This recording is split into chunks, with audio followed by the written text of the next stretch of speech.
Good afternoon. Good afternoon. As you said, milk is a bad for health. There are four white things: maida, Yeah. sugar, salt. Milk, maida, sugar and salt. Milk is also not Yeah, good. I knew that question will come. Milk is a poison, I'll tell you why. It's a very long story, but I'll make it short. Milk by definition, हम किसी भी चीज़ को अगर पहचानना है तो उसका एक वर्णन करना चाहिए.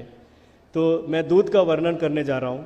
Milk by definition is a liquid, easily digestible, sterile suspension of carbohydrate, protein, vitamin, mineral, fat and in water.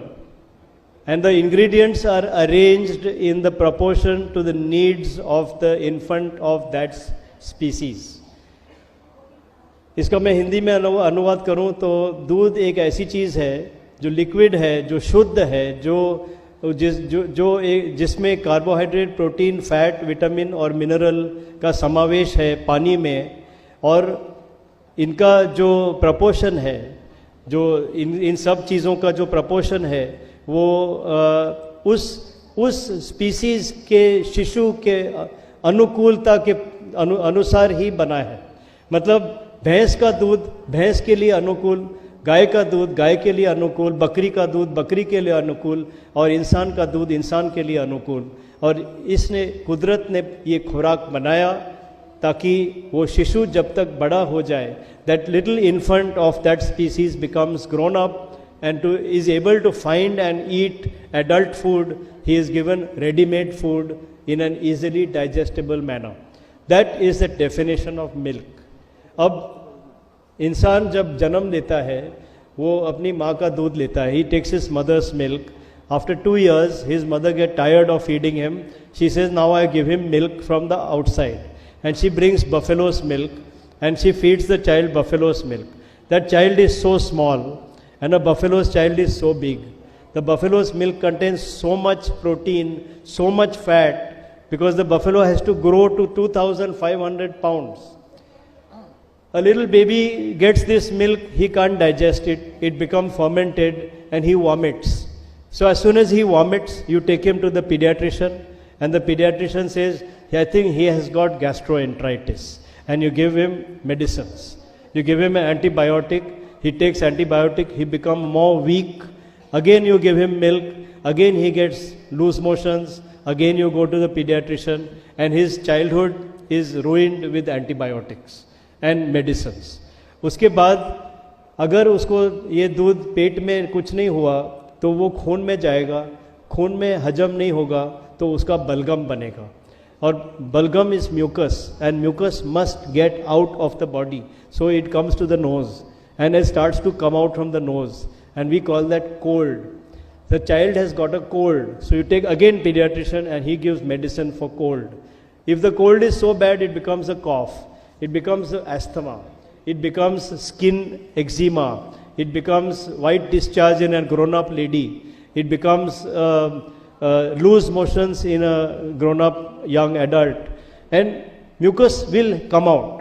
If you block it from here, it will come out from there. If you block it from there, it will come out from there. If you don't let it come out from anywhere, it will build the pressure and your blood pressure will go up and diabetes will go up. Now, nobody recognized that this is all because you can't digest milk. They say he's got so many diseases. He got cold, season change, cold happened, he's got asthma. Don't give him this, don't give him, but give him milk. Stop the milk, and within 15 days, all the disease goes away. And then I see there is no need to give milk. Then people say, old people come to me walking like this. And I say, what's the matter? I got very severe arthritis. Then I ask them, what do you eat? I have 2 cups of tea in the morning. How much milk in the tea? Is a full milk. Why full milk? Doctor said, I need calcium for my arthritis. I said, how many years you drinking milk? He said, from childhood. I said, this arthritis came in spite of drinking milk. I said, have you ever thought of stopping milk? He says, no, my doctor said you have to drink milk for calcium. मैंने उसको कहा, आप मुझे जाओ और बाहर जाके बोलो, मुझे 10 लोग दिखाओ जो दूध पीते हैं जिनको आर्थराइटिस नहीं है, और मैं आपको 10 लोग बताऊंगा जो दूध नहीं पीते हैं और उनको आर्थराइटिस नहीं है. They can't find one person. And after that I decide that milk is poison. Milk is not poison if it comes from your mother. If it comes from someone else's mother, it's poison. Some other animal is poison. This is not the end of the story. Now milk is a business. आज दूध एक business बन गई है, dairy बन गई, और dairy में एक गाय या एक भैंस को एक मशीन माना जाता है. ये दूध बनाने वाली मशीन, इसके 35 लीटर आते हैं, इसके 45 लीटर आते हैं, इसके 45 litres you get in a day. So the buffalo is given injection so it become pregnant. Those hormone injection make her pregnant. When she become pregnant, she is given injection so that she carry the pregnancy for full time. When the baby is born, she is given injection to make more milk.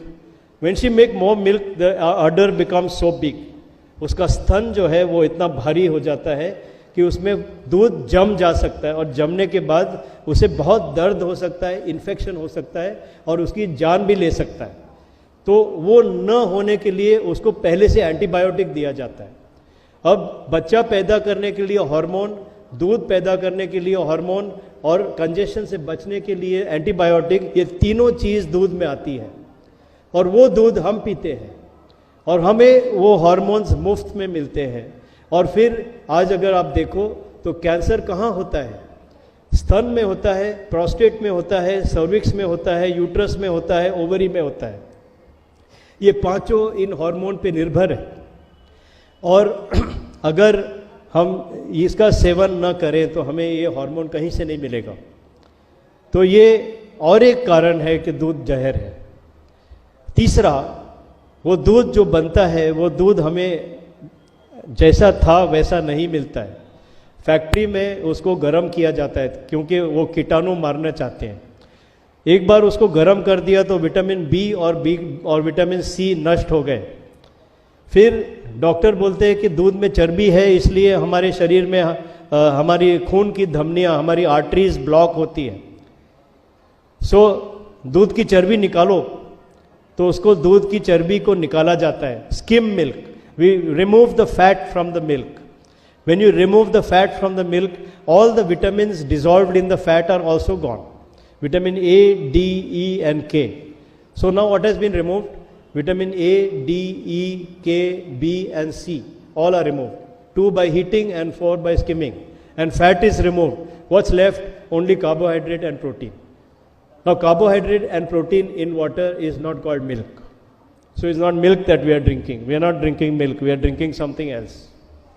So I hope that answers your question. Yeah. What will you say about lassi and dahi?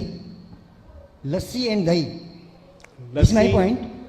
एक लस्सी बनती है सीधा दूध से, दूसरी लस्सी बनती है सीधा गांव में दूध गर्म किया, उसको रेड किया, लाल किया, उसको मिट्टी के बर्तन में गर्म किया, उसके बाद जमाया. Is it harmful for the body? ना. दही, अगर दूध शुद्ध है, अगर दूध एक दूध शुद्ध है सर, दूध शुद्ध है. नहीं, 1 मिनट. दही लस्सी दूध से बनती है ना? यस. बस तो दूध की बात पहले करनी पड़ेगी. यस. अगर दूध शुद्ध है, आप गांव में रहते हैं, आपकी गाय है, आपने उसको कोई दवाई नहीं, कोई हार्मोन नहीं दिया, कुछ नहीं दिया, वो खुशहाल से बच्चा पैदा किया और उसने दूध दिया और उसका एक्स्ट्रा दूध आपने ले लिया, तो वो दूध जायज़ है. वो दूध को लस्सी में परिवर्तित करो, दही में परिवर्तित करो, पनीर में परिवर्तित करो, तो वो हजमे के लिए आसान है. लेकिन इंसान को मेहनतू होना पड़ेगा. जो शारीरिक श्रम करता है वो उसे हजम कर सकता है, जो बैठ के पीता है उसको नहीं हजम होगी. सो एक तरफ इंसान को श्रमिक होना है, शारीरिक श्रम, और दूसरी तरफ दूध को प्योर होना चाहिए.